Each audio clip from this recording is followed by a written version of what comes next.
Hello and welcome to the Stoicism Philosophy as a Way of Life podcast. My name is Donald Robertson, and today's guest is Ryan A. Bush, author of Designing the Mind, The Principles of Psychitecture, and the forthcoming Become Who You Are, a new theory of self-esteem, human greatness, and the opposite of depression. Hello, Ryan, and welcome to the show. How are you? Hey, Donald. I'm doing great and really excited to be here. Cool. I'm in Montreal today. Whereabouts are you? I'm in North Carolina. I live in a small mountain town outside of Asheville. Yeah, it's pretty nice this time of year. Awesome. Well, let's jump right in by discussing your book, like designing the mind.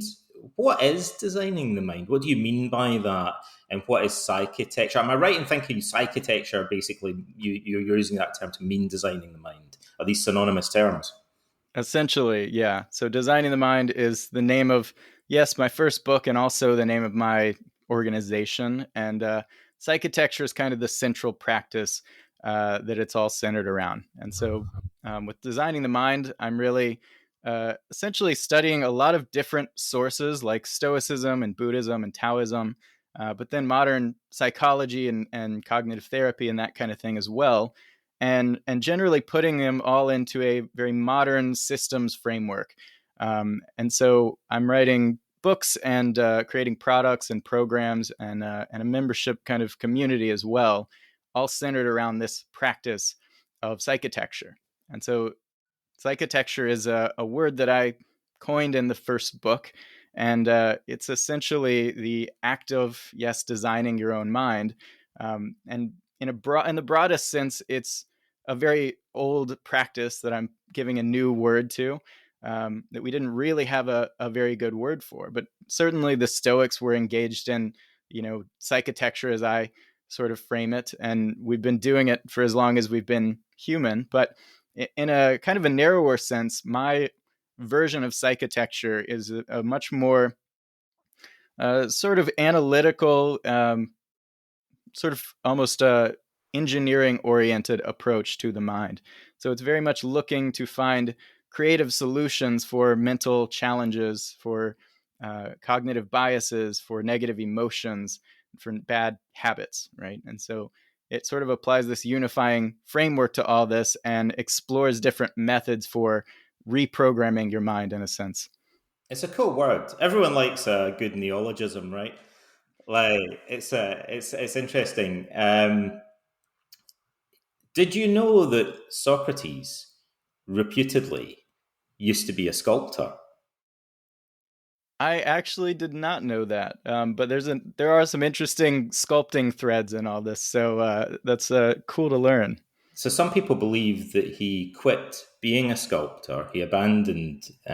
We're told he was removed from the sculptor's workshop by his friend Crito, who was a wealthy agriculturalist, a rich friend, childhood friend of Socrates, and he gave up sculpting stone and began sculpting his own character. I think is the and it reminded me of that when I was reading about your concept. In a sense, he was sculpting or designing his own character. So that Yeah, leads on. I was going to I ask you love how. it. I was sorry. Go Sorry, ahead. no, I was just going to ask you how did your background in design contribute to your approach to self improvement? Yeah, so going back a little bit here, I actually originally went into computer science as a kind of college major, and I ended up loving and relating to a lot of that, but finding it was a little bit on the overly analytical and not creative enough side, just given how my mind works. And so I discovered product design or industrial design shortly after that, and kind of switched over.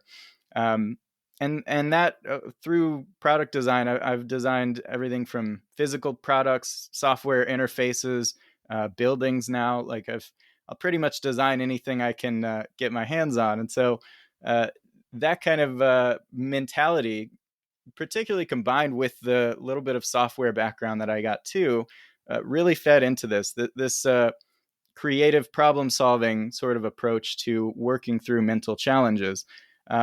And the software side too. I mean, it essentially led to this whole sort of metaphorical framework that unifies all this, centered around psychological algorithms. I started seeing more and more of these computational patterns when I studied the mind, and looking at how our cognitions are sort of like, if then algorithms that result in different emotions. If you experience this type of thought, you have this type of emotion.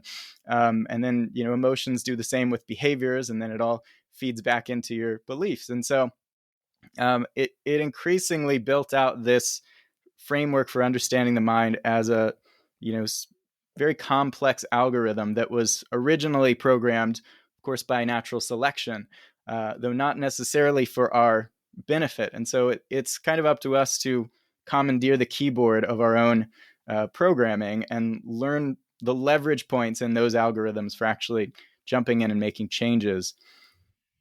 Well, let's jump in. Actually, one of my favorite questions to ask people in relation to self improvement is from a slightly different perspective. Like often we ask what people should be doing, but I'd like to ask you, what's the main thing that you think people should quit doing? Like that they should learn to stop doing? Is there something that, in other words, that you think people do that's problematic from your perspective that they should change? Yeah, certainly on the broadest level, I want to just say unnecessary suffering, because I believe a huge portion of the suffering in the world is kind of optional, in the sense that if we had the right psychological tools, we would be able to opt out of it. And, there's a lot of focus on the, uh, pain and discomfort in the world that's hard to avoid and that can't be done without, dramatically changing conditions in the world. I think there's not enough attention paid to the means we have within our own minds, if we have the right tools, to actually opt out of a lot of that suffering. And I don't think suffering uh, necessarily is a good thing, like some people have argued. It doesn't necessarily bring about, um, the wrong kind of suffering doesn't cultivate character. It's just a waste, basically. But zooming in a little from that, I think there are a number of particularly pernicious cyclical patterns in our minds. I'm thinking about rumination and worry, right? These are essentially where your brain just repeats the same line of thought over and over, causes repeated suffering, and you don't actually get anywhere through it. So with rumination, very often, I think everyone experiences this to some degree, but particularly in those who are depressed, they are constantly going over their own inadequacies in their minds, not really getting anywhere, but sometimes spending hours in this spiral of, negative self-criticism, just completely dwelling on how, incompetent and unlovable they think they are. And it's possible to learn to sort of short circuit these processes. And then another, the distinct but very similar mental process of worry is basically, a lot of people think they're making progress and they're planning and they're solving problems when they're worrying, but actually worry is almost by definition just a useless repetition of the same thoughts over and over. And you can very much learn to short circuit this as well. I mean, when you study anxiety treatment and worry in particular, you find that what worriers are doing is very much the same as what people with obsessive compulsive disorder are doing when they're, constantly, washing their hands over and over, or checking the sink over and over.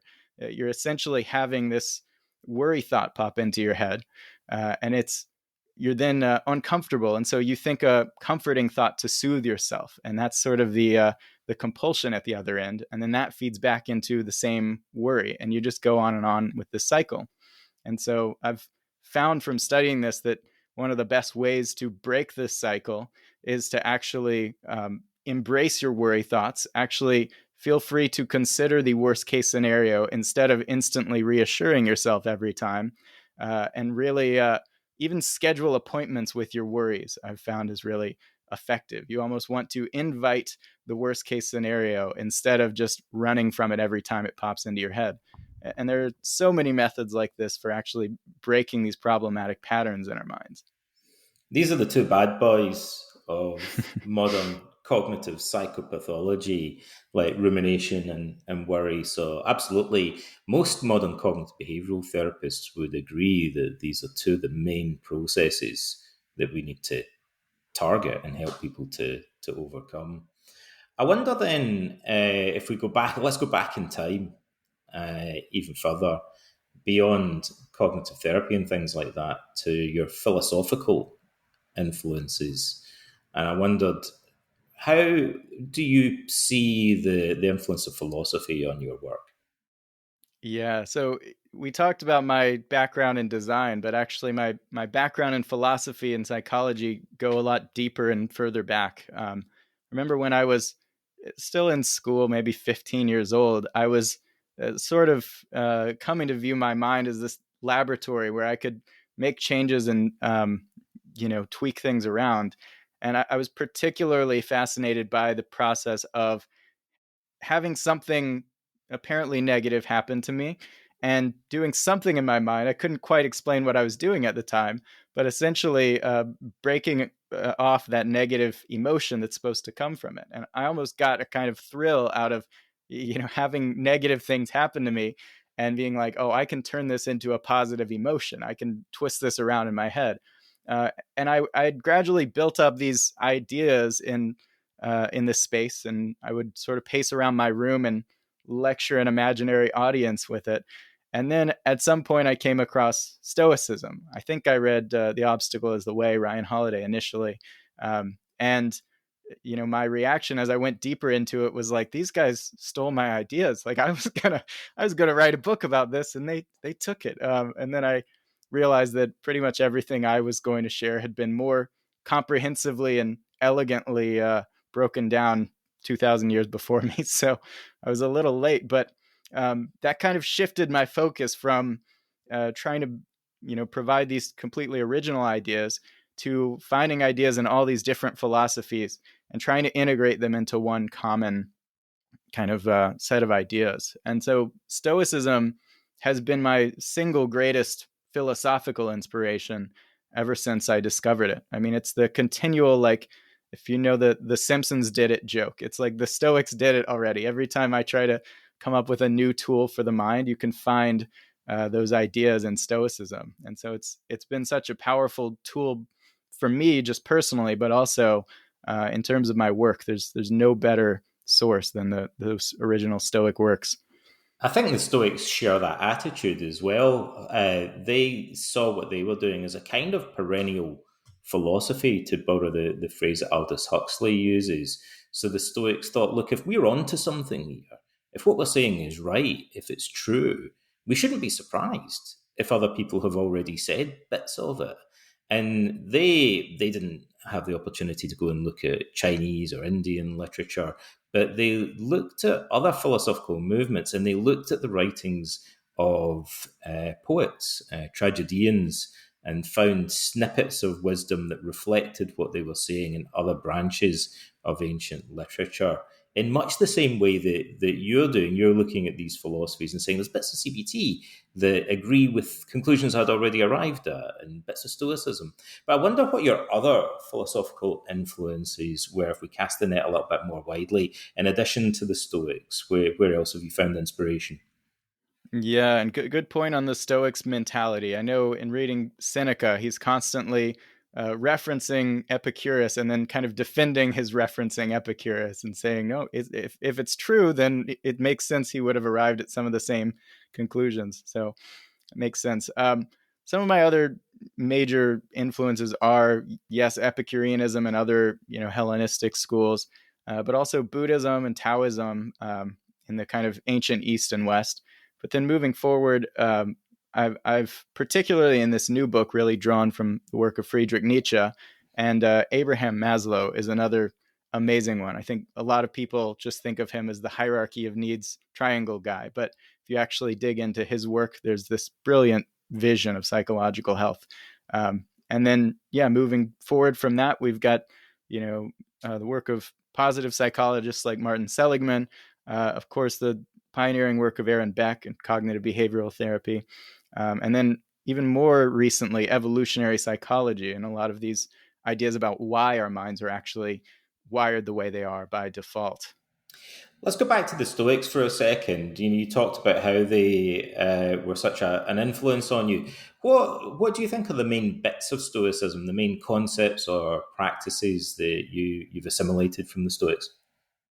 Yeah, so originally when I came across the Stoics, I think like a lot of people, I was really affected by some of these easy to understand, powerful ideas like, amor fati, the sort of embrace of one's fate and whatever happens to you. The idea of cognitive mediation that I think is fundamentally true. At least that's the term I tend to use for it.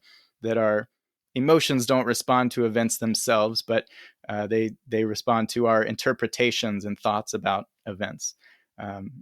Ideas like this are really powerful. The dichotomy of control, of course, the idea that we should focus on what we can control and not what we can't, and we can relinquish a lot of pain by not worrying about the things that are out of our control. These are kind of It's my favorite dichotomy. yeah, Yeah. it's one of mine too. But actually, what one of the things I love about your work is that you focus on this crucial dichotomy between virtue and sort of the indifferent circumstances that face us. And when I initially found Stoicism, this idea sort of just sounded preachy to me. It's like, yeah, virtue is important. That's great. But the more I dug into it, the more I came to think that this is the most important concept in this whole philosophy, because I think it's actually very true in a scientifically empirical kind of way that our emotions really don't respond to the things we go about our lives assuming they do. We really don't um, get an increase in the deepest kind of happiness when ostensibly good things happen to us, or a decrease when ostensibly negative things happen to us. And this is really the core dichotomy that I explore and try to actually provide modern research for in the new book.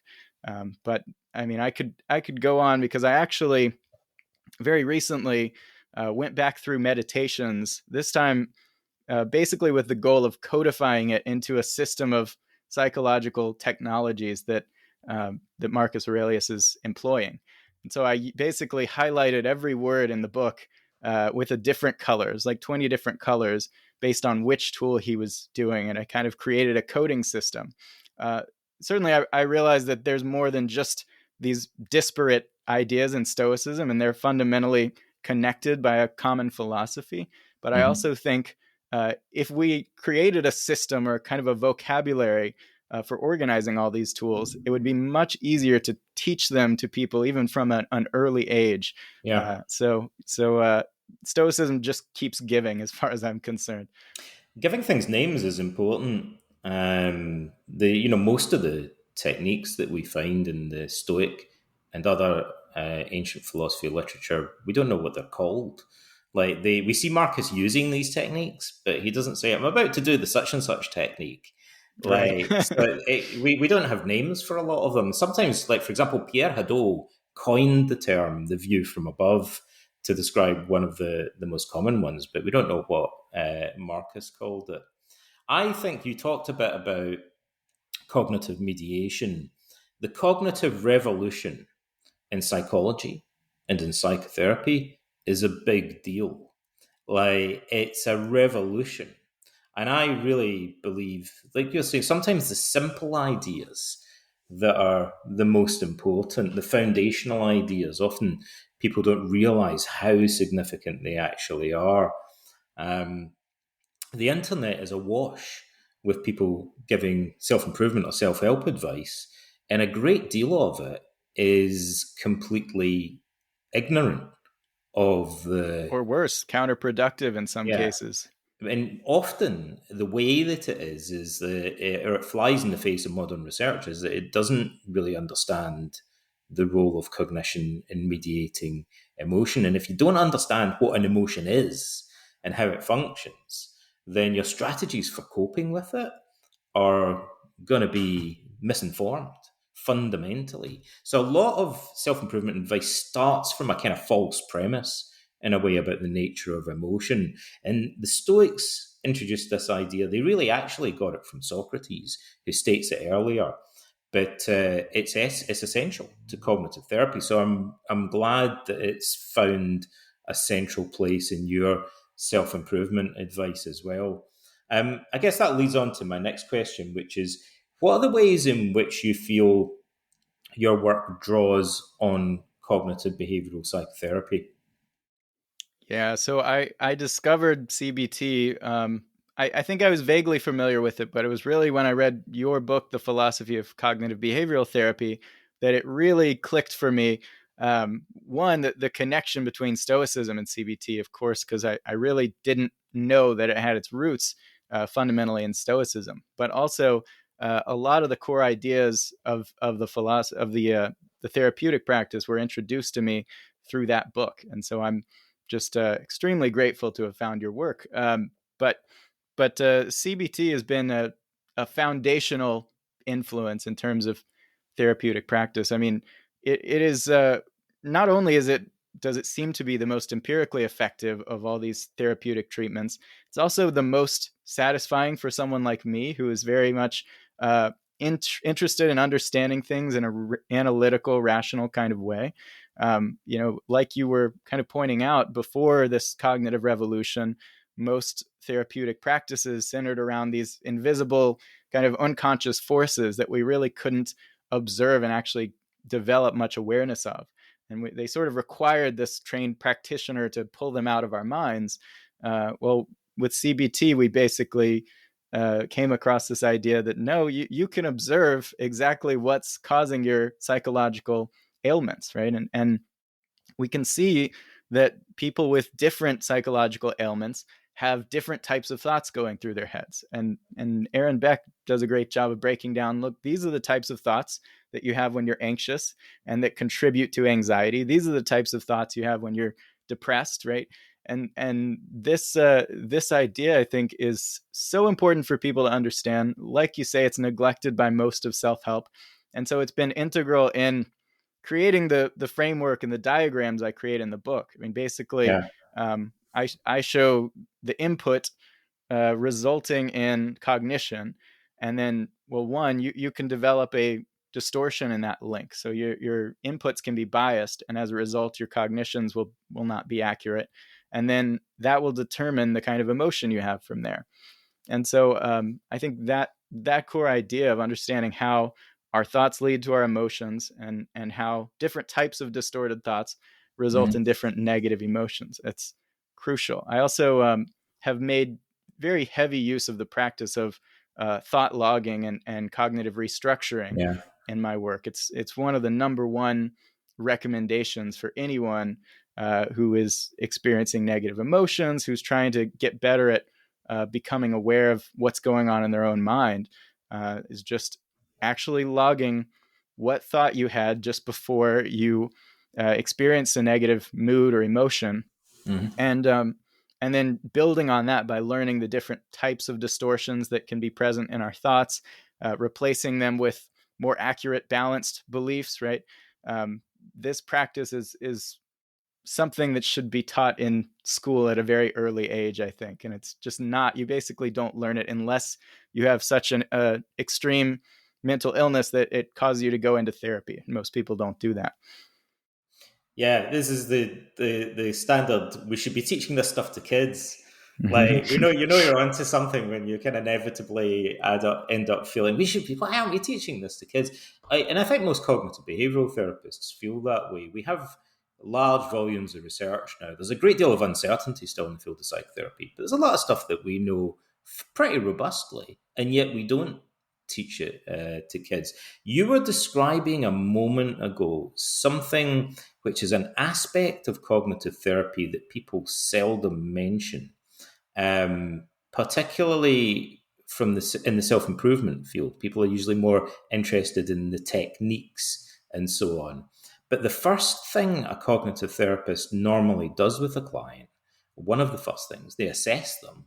And in that assessment, they get a felt tip pen out, Ryan, and they get a flip chart and they start drawing on it, and they draw little circles and squares and arrows connecting them, right? And they do what we usually call a cognitive behavioral conceptualization of the client's problem. So we're drawing a kind of map of what's going on with their emotions, their thinking, and their behavior. So all cognitive behavioral therapists do something that's kind of like design with the Mm-hmm. clients. We take a complicated, what we're trying to do is take all this really complicated scientific research and translate it into a form that any random individual walking through the consulting room door would be able to immediately recognize and understand. We're trying to simplify information so that the client finds it more relatable. And we do that usually by drawing diagrams in various shapes and forms. And that I wanted to talk to you about that because of your approach to design and the role that it plays in your self-improvement, because it's normally overlooked. You don't even see those diagrams often when people are talking about self-improvement or self-help. But in CBT, we would say this is the absolute foundation of the building. If the client understands how this arrow connects to that arrow to connects to that arrow, a problem well defined, as the saying goes, is halfway solved. Like you're on a roll if the client can go, I get it now. I see how my problem functions. So I wonder if you could say a bit about what you think the value of diagrams is in self improvement. And you've looked at Beck, and so you've probably seen some of these conceptualization diagrams in books on CBT as well.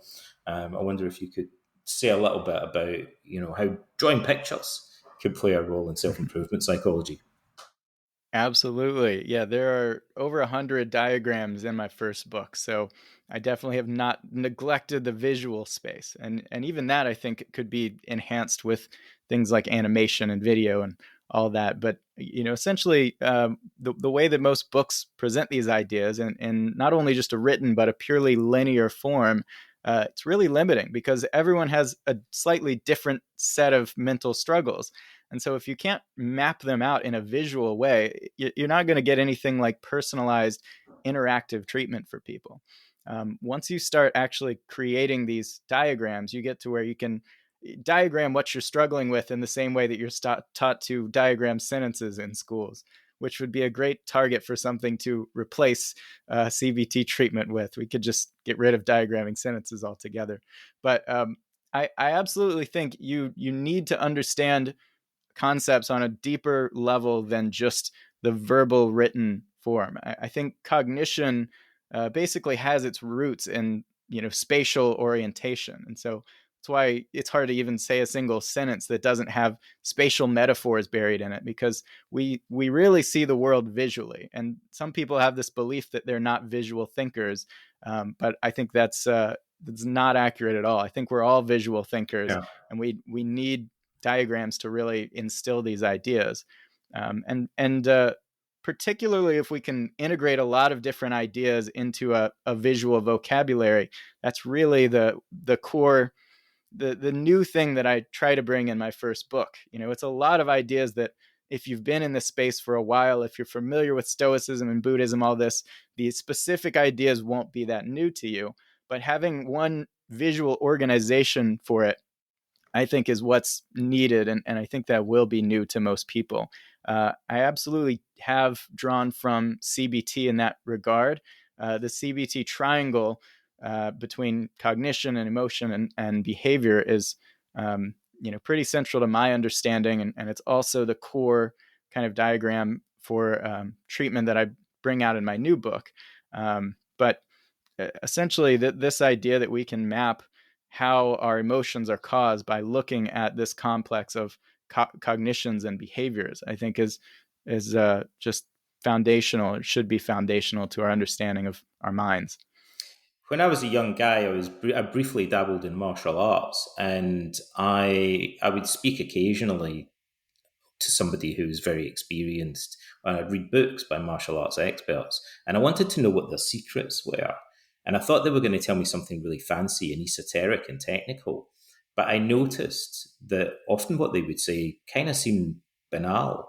So if you looked for what they would say about what's the secret to being a really effective practitioner of karate, they would say it's getting your stance right or Mm-hmm. something like that. I thought the way you stand, That's not the most exciting part of it. But see, if you can get the stance right, that's kind of like literally the foundation of everything else.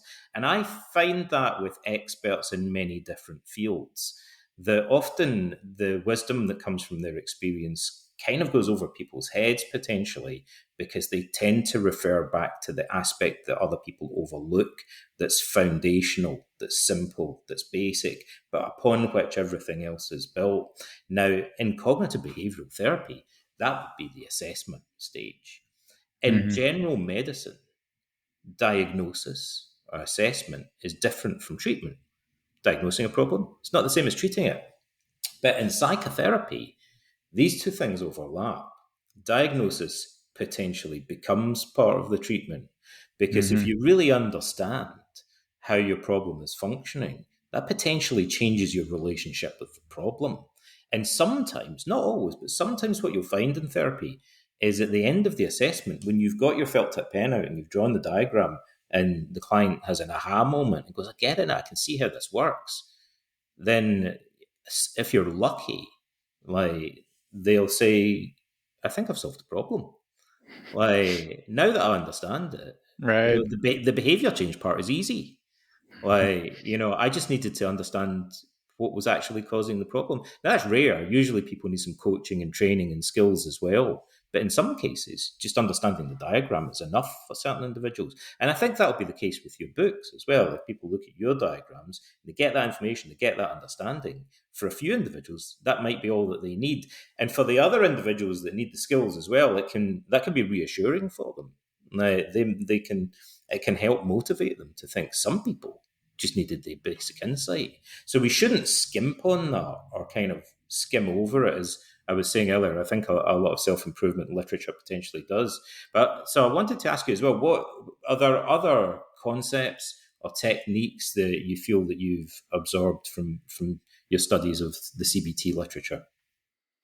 Yeah, I mean, and on that same note, I think I've drawn similar things from the closely related dialectical behavioral therapy. I mean, I read one book on chain analysis within there that looks at behavioral problems, things, really serious things like self-harm, and it's doing that same thing of trying to map out the relationships between all these thoughts and beliefs and emotions, and then ultimately these harmful behaviors. And I think you're absolutely right that these are, if you can understand something, that's half the battle, or sometimes even more. So that needs to be a central part of it. Yeah. So another idea from CBT that I sometimes say the B part is highly neglected, but it plays a pretty central role in Become Who You Are, this new book. Mm-hmm. The actual process of behavioral activation, where you create an activity schedule for yourself, and really do your best to stick to it. Where you start with really basic things. If you are, for example, really seriously depressed, you're struggling to get out of bed each day. Creating an activity schedule that's slightly challenging for you, that incorporates a little bit more mastery and pleasure, and ultimately incorporates your values into your own behavior. So if you are not getting out of bed a lot of days, right, you can add to your activity schedule, just get out of bed and take a shower, right? If you get to where you can do that pretty well, you incorporate a little more, clean your room and go on a walk. And gradually, it's my observation that these things, as they get more advanced, they trend toward bringing more and more of your unique individual strengths into your daily behaviors. And I see this as a way of basically providing you with evidence of what you're good at when you're in a state where you have a very hard time believing that you're good at anything. And behavioral activation has been found to be extremely effective. I mean, in some cases, more effective than cognitive restructuring. I think the reason is because our actions have a kind of power over us that even our thoughts have a hard time with. I mean, you can think something over and over and not necessarily be convinced about yourself. But if you actually prove it to yourself in a deeper sense than just your thoughts, I think that can change your beliefs in a more powerful way sometimes than just analyzing your thoughts.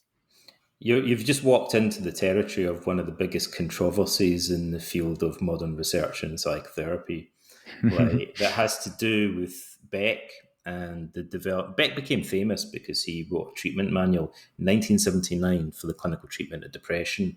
And it was believed that behavior therapy was effective for anxiety and habits and stuff, but it hadn't really cracked the problem of treating clinical depression. And then cognitive therapy seemed to hold out promise for doing that. But in doing that, he built upon an earlier behavior therapy, and he combined what you're describing, the behavioral activation, with cognitive restructuring and work on core beliefs, or what we sometimes call schema work today, and a composite multi-component treatment. Decades later, researchers did what we call dismantling studies on Beck's approach, and they concluded that each of these components is roughly equally effective in isolation. Now, the controversy there is what Beck added to the existing behavior therapy didn't seem to make it any more effective. Like, it just provided the kind of alternative way of doing it. So clinicians have introduced an approach that's called behavioral activation, which I think is what you're referring to. It's part of what we call the third wave in psychotherapy. There's a traditional distinction between cognitive psychology and behavioral psychology, cognitive therapy and behavioral therapy. And usually when we talk about CBT, we're talking about something that's kind of an amalgam of these two different schools of thought and two different clinical approaches. But Mm-hmm. in modern behavioral activation, it's predominantly kind of reverting back, in a sense, to an older style of therapy that's more focused on behavioral change. And it's simpler, it's much simpler,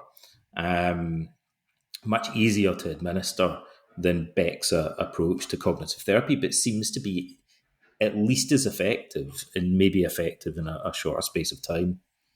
Yeah, well, I have a theory on this I'd like to get your thoughts on, because it definitely integrates these different ideas and could explain why behavioral therapy may be equally effective to cognitive therapy and not necessarily add to it. My view has has grown to be that there are two fundamental reasons why we may get depressed, both stemming from an absence of virtue perceived in our own behaviors.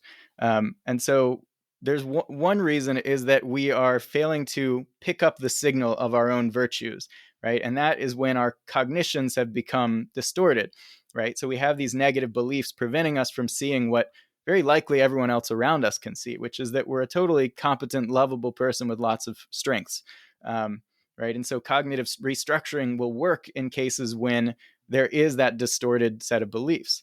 Well, according to this model, behavioral activation would be more effective in the event that we really aren't bringing our unique virtues out into our behaviors. We really don't have that incorporated into our lives. So it's not so much that we have a distorted view of ourselves. Very likely there's some distortion present as well, but it's that we actually aren't seeing the evidence at all. We're not bringing it into our actions. And so our brains have no signal to pick up on there. This is a little bit of a murky area, but basically, I fundamentally agree with you. I think in clinical practice, you see people who are, in fact, in some cases, are actually acting in accord with their core values, but they're not. The way we phrase it sometimes is they're not in contact with those values or virtues. It's like they just take them for granted, and so they don't get the sense of gratification that seems to be protective against depression that they should be experiencing, because they actually are doing the things that they value in life. So they're writing poetry, they're looking after their friends, they're being generous, they're being a good parent, but they're kind of not aware of it. They're not doing it with full awareness, in a sense. So they don't really seem to get the benefit from it that other individuals might. I also think there's a connection with our relationship with virtue in other people.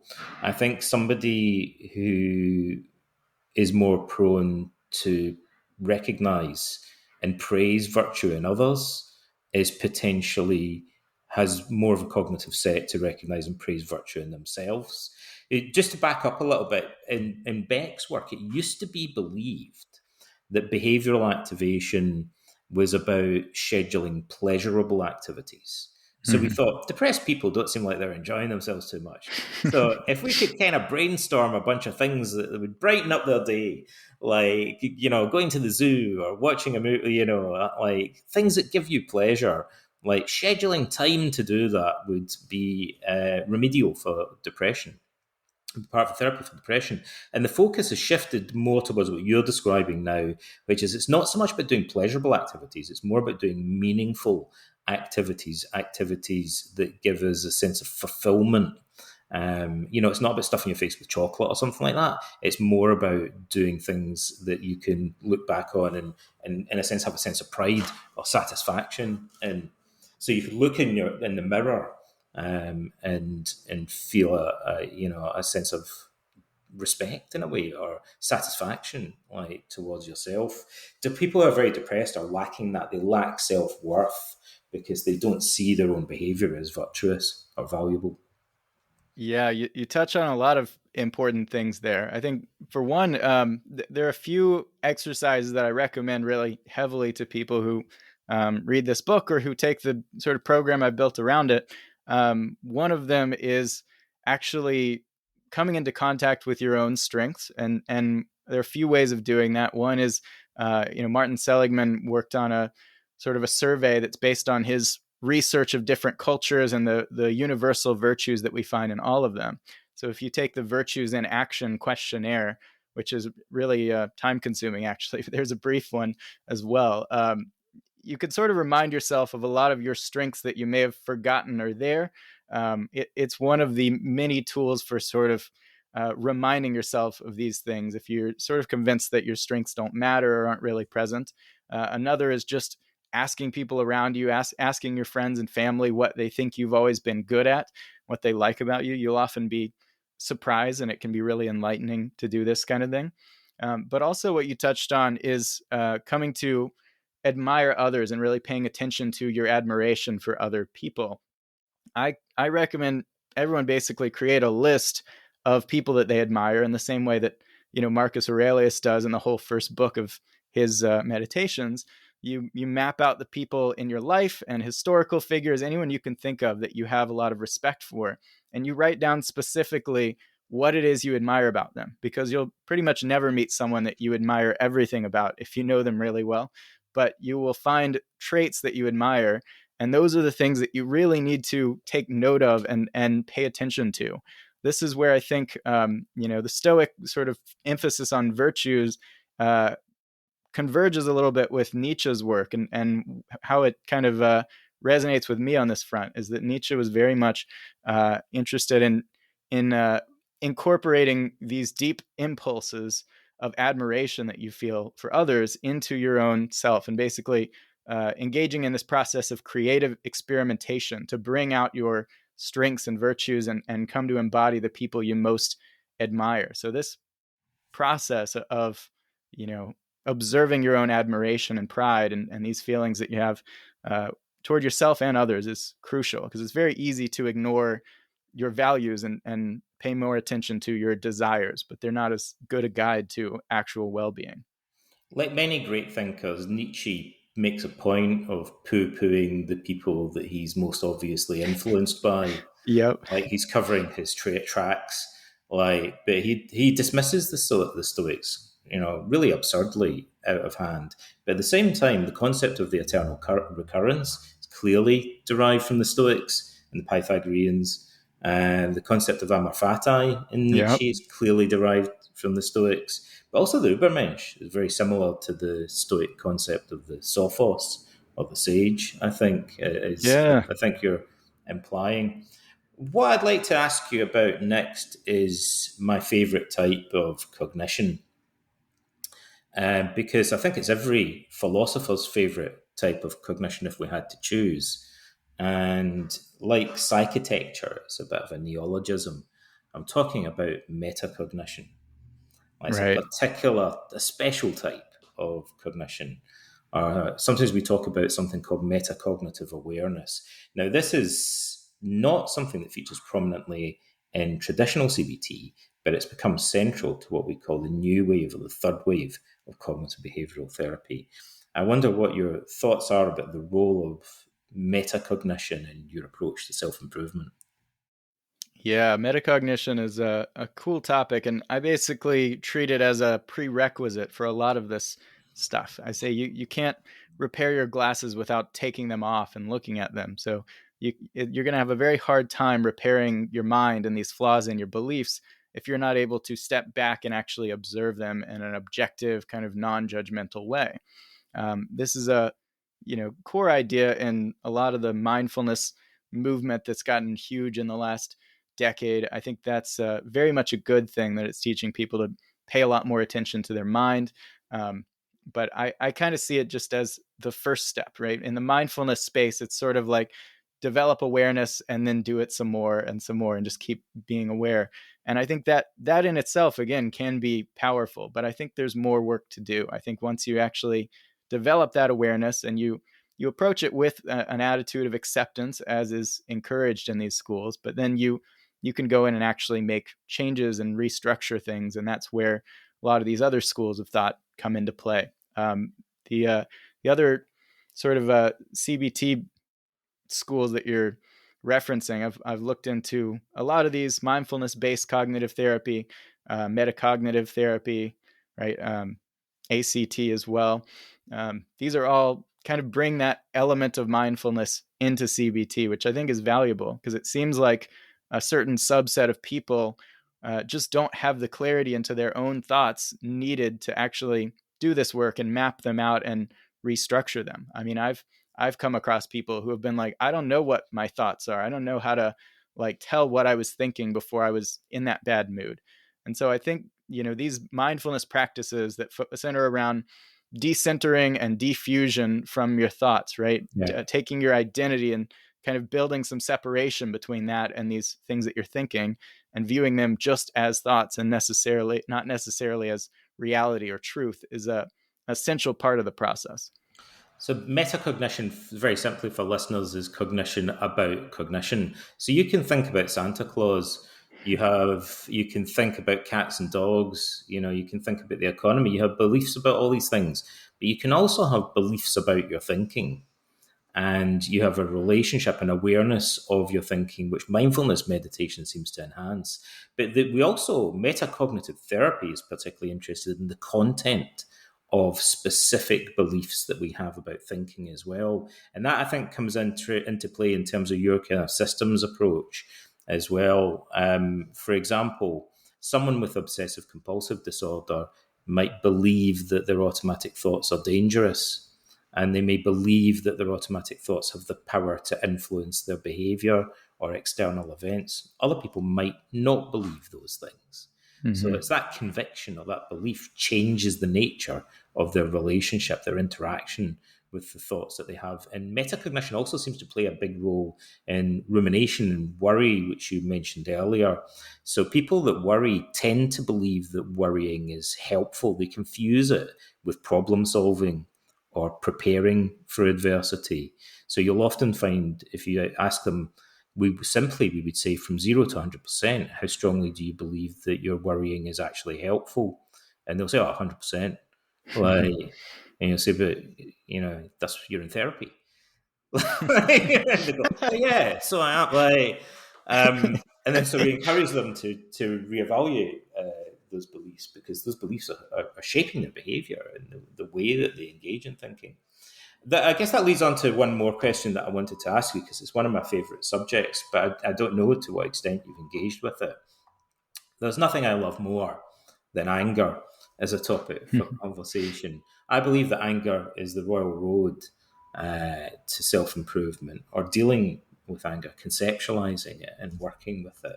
I think it's the elephant in the room in self-improvement, and I think there are reasons why it's neglected by many self-improvement authors today.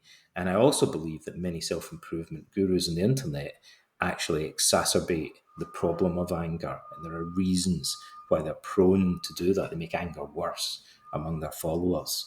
I'll shamelessly give some examples. I think, for example, Andrew Tate, very popular self-improvement author, but I think he encourages his followers to become even angrier than they were to begin with. So I feel that there's something wrong here if self improvement is making one of our emotional problems noticeably worse. So I think we have an obligation to tackle this online head on. I like to ask everyone that I speak to what their views are about anger. How do you understand the role of anger, and what do you think we can do about it? Yeah, that's interesting. I do deal with anger in my work and talk about it, but I sort of treat it as one of these many emotional malfunctions to be worked through. So it's interesting to me that you see it as a kind of central, really core topic to all this.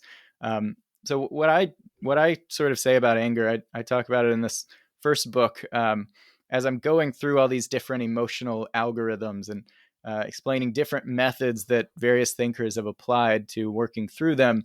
On anger, it's a good demonstration of the fact that our original programmer was natural selection and that it doesn't necessarily have our best interests in mind. We get angry. I think it's generally thought because uh, it's good for our genes that we stand up for ourselves when someone else transgresses us or slights us. And so when we were in a tribe of 150 people, we needed to assert ourselves, and getting angry or at least acting angry can prevent people from walking all over you. Unfortunately, there are two reasons why that can not be good for us. The first is simply that evolution isn't primarily looking out for us. Our brains were not built for us and our happiness and wisdom. They were built to get us to pass on our genes as much as possible. And so it's kind of our job as the new programmers of ourselves to work through some of those things, right? It might be better for us to remain in a state of dissatisfaction and anger and whatever if it causes us to be more genetically productive, right? The second issue is the difference between the modern world and the world in which we evolved. And so there's a lot about the world we live in today that just doesn't resemble the one our brain was built for. And so we spend a lot of time getting angry at cars cutting us off when that has no social value, no value whatsoever except to make us upset. And so I think anger is something that we have to find ways to basically reprogram away from its original intentions. And if we use anger at all, to use it very deliberately. But I think it's very possible it doesn't actually serve any goal as effectively as it could. Lao Tzu says the best fighter is never angry in Yeah. the Tao Te Ching, and I think most actual fighters would agree. If you get angry, you get distracted, you get impulsive, and it doesn't actually serve. So what is anger really good for if it isn't even good for fighting? That's Seneca's position on anger as well. The Stoic position in general is that anger, people typically deceive themselves into thinking that anger could be useful. I guess that's kind of a metacognition again. Like my angry rumination might be helping me. My revenge, maybe these revenge fantasies are helpful. They motivate me to do things. But that Right. belief, that assumption is potentially false, like it's simply not true and might be quite toxic. I think of anger as a kind of open wound or weeping sore at the heart of the self improvement industry. Because if I ask somebody why they're anxious or who's responsible for their anxiety, they'll usually point towards themselves and say, I am. Who's responsible for your depression? They'll say, well, I am. I caused my depression. But if I speak to an angry person and I say, who's responsible for your anger? They'll say, that guy over there, my boss at work, my wife. So anger is what we call an externalizing emotion. Angry people tend to think everyone else needs to be in therapy except them. And so they're what I also call therapy dodgers. Like, we don't see many angry people self referring for psychotherapy. So, anxious, depressed people are all over therapy, self help, self improvement, but the angry people are notable by their absence. Mm. And so their wounds are festering untreated.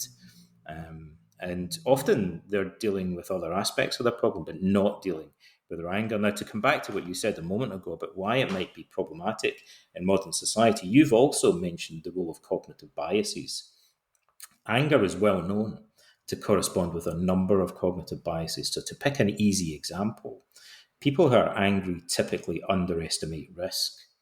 And that would mean that they potentially place themselves and other people around them in danger more than average. So, an angry person getting in a fight will drop their guard and lash out, throw haymakers and stuff. But that potentially makes them more vulnerable to being injured by their opponent. An angry soldier in an ancient battle would charge into the enemy, and in doing that, he'd expose the other soldiers fighting alongside him to greater danger potentially.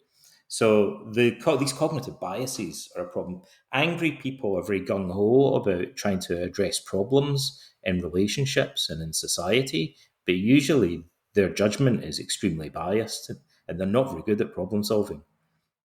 Yeah, absolutely. I think, on that note of bias, I think some of the best solutions for anger have to do with coming to see things more clearly on this matter. I think, in the book, I talk about a couple of approaches that Seneca applies to overcoming anger. He talks about, coming to one, to grant delay so that you can buy yourself more time to overcome anger. Delay can be really effective, even a few seconds before you react.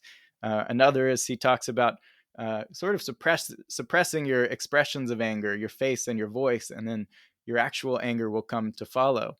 But in reading Marcus Aurelius most recently, I came across a lot about kind of overcoming hatred and anger and resentment towards others.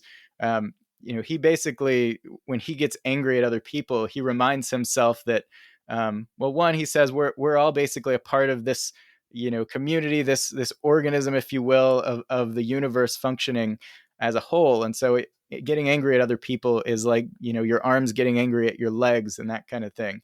It's not actually good for you to get angry at them. But he also encourages like a lot of empathy toward the ignorance of others. He points out that, these people, they don't know what they're doing. They think it's good for them, but actually, they just have ignorance. They're not malicious. And almost everyone that frustrates you in life is just ignorant in some way and not malicious. He points out that, you've made similar mistakes to them before, so don't get mad at them when they're very much like you. And so all these I think expressions of empathy ultimately remind us that there's a distortion in the way we're viewing other people when we're angry at them. Like there's somehow alien and malicious, when really they're very similar to us and acting out of similar motives, or ignorant motives potentially. I think the other aspect that I'm interested in is the social dimension to it. Anger is prevalent on the internet. I don't know if you've noticed this. No, I haven't. Listen, I've come across that. There's a lot of angry people on the internet. It's weird, or maybe there's a reason for it. But throughout history, political orators and rhetoricians who were their buddies, their speechwriters, have specialized in making people angry, because angry people are stupid and gullible and easily manipulated by people in power. And I think we see exactly the same thing. In ancient Athens, the political orators would whip up anger because they knew that then it would be easy to get the assembly to vote for certain measures.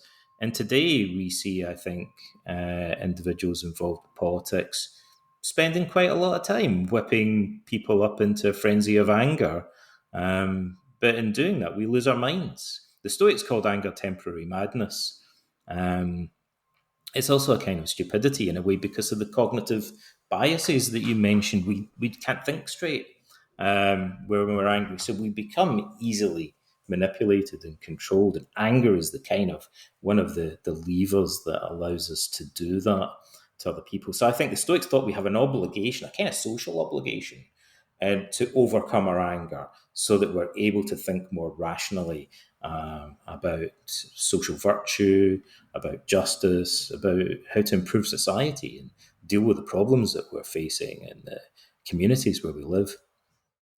Yeah, and not to mention, I think angry people are make for great entertainment in terms of social media algorithms and Yeah. news and all that. I mean, outrage is one of the most clickable emotions in terms of internet engagement. So these platforms have kind of become wired around fostering anger and bringing outrage to the top of the visibility algorithms.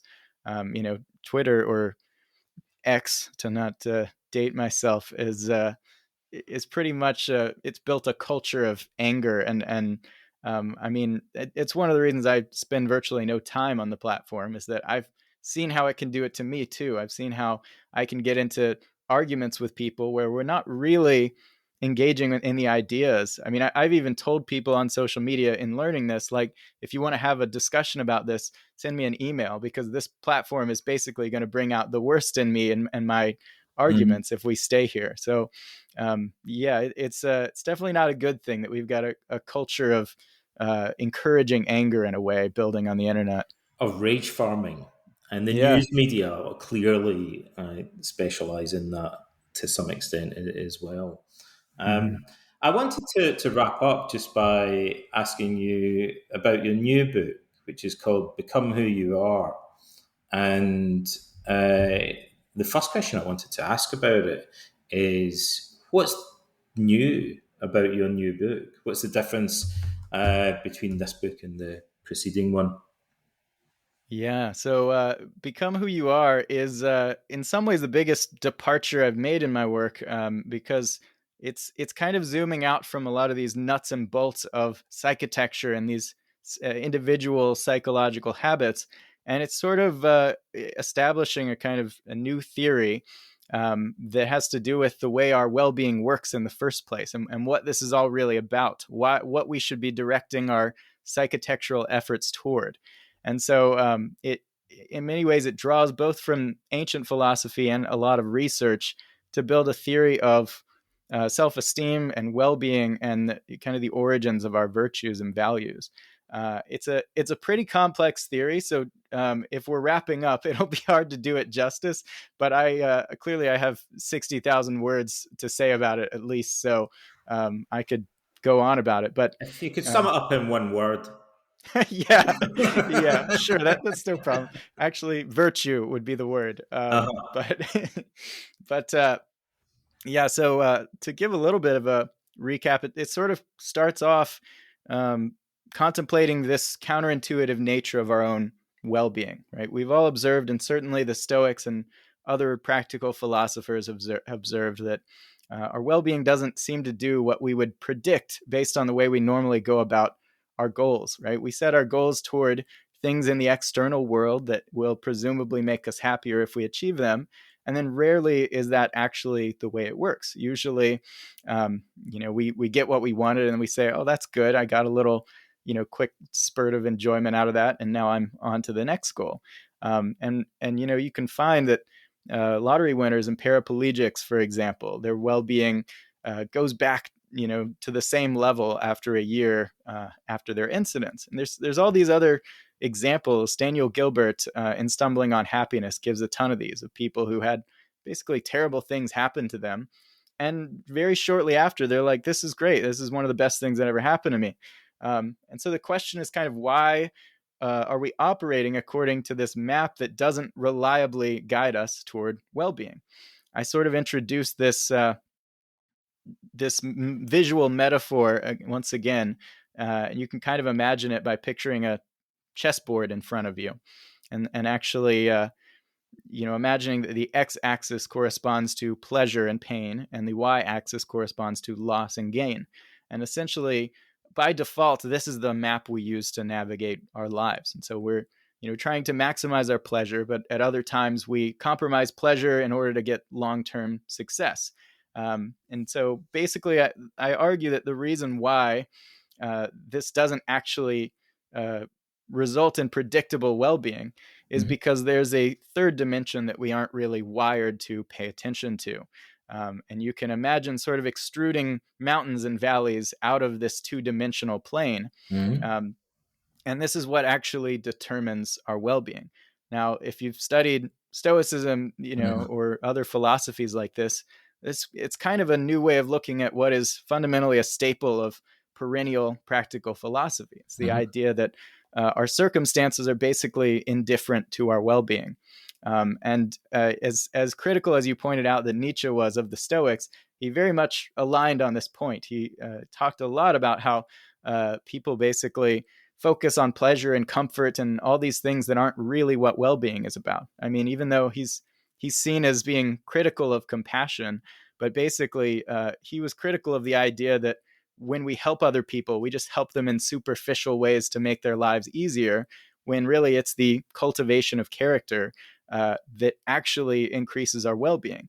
You Mhm. write about this in Stoicism and the Art of Happiness pretty extensively, and that's one of the things I love about your work, is it really focuses on this core idea that virtue, this seemingly stuffy, preachy word, is actually at the core of our well-being.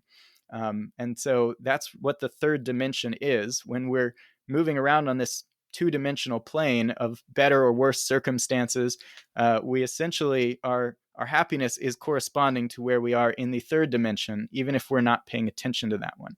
And Mhm. the most common sense way to put this is that it's the admirability that we observe in our own behavior. If virtue sounds kind of outdated to some people, it's basically however admirable you find yourself to be, however much pride you take in the person you've become, and the actions that you exhibit on a regular basis, that's how happy you'll actually be. And so I drive this point home in a lot of ways, but it builds to a theory that I present, and it's called virtue self-signaling theory. It's actually a psychological theory that, if true, would mean that the Stoics and many other practical philosophers were fundamentally right about this notion that our well-being corresponds to this virtue that we exhibit in our behaviors. Yeah, it's no coincidence that clients with clinical depression tend to complain of feeling a sense of worthlessness. And we have to ask ourselves, well, then what's the contrary? What's the opposite of that feeling of worthlessness that's almost universal in depression? It would be some kind of feeling of self worth that I think correlates with what you're describing here. Exactly. Yeah, depression, I mean, if you look at the kinds of thoughts that people have when they're depressed, they 100% pretty much have to do with their own self-perceived virtues. When they think they're inadequate, unlovable, incompetent, they're really saying, I'm lacking in these virtues that are important. And this is pretty much true across the board, invariably, with people who are depressed. And so depression is essentially the low valley points in this three-dimensional map, if you want to view it that way. Depression is the low end of well-being, and what the ancient Greeks called eudaimonia is the peak of well-being. And it's what you arrive at, or at least approach, when you are becoming a person who essentially embodies those virtues and values that you admire in others. And so the more you integrate those virtues into your own lifestyle, your own behavior and character, the higher you climb in well-being, regardless of what's happening in your circumstances. And we're just reading, in Mindform, we're reading Man's Search for Meaning, who, of course, was a concentration camp prisoner, and who argued that basically, like, it doesn't matter how bad your circumstances get. It's all about the greatness of the soul or character. That's what your well-being is really all about. So essentially, what I'm arguing this theory is that yes, that's how depression works, that's how well-being works, but there's actually an evolutionary reason for it, and I think there's neurological backing as well. Essentially, there's a theory called sociometer theory that was developed by Mark Leary. It says that the reason why we have self-esteem in the first place, the reason why humans are kind of unique in that we are constantly evaluating ourselves, and we have these emotional reactions to our self-evaluations that can be so powerful, is because, from an evolutionary standpoint, it's good for us to have a simulator of social status. So social self-esteem is essentially the fuel gauge to the fuel tank that is social esteem. And this, to me, is not only intuitively just pretty simple and satisfying, but it's also kind of the leading theory of self-esteem by evolutionary thinkers.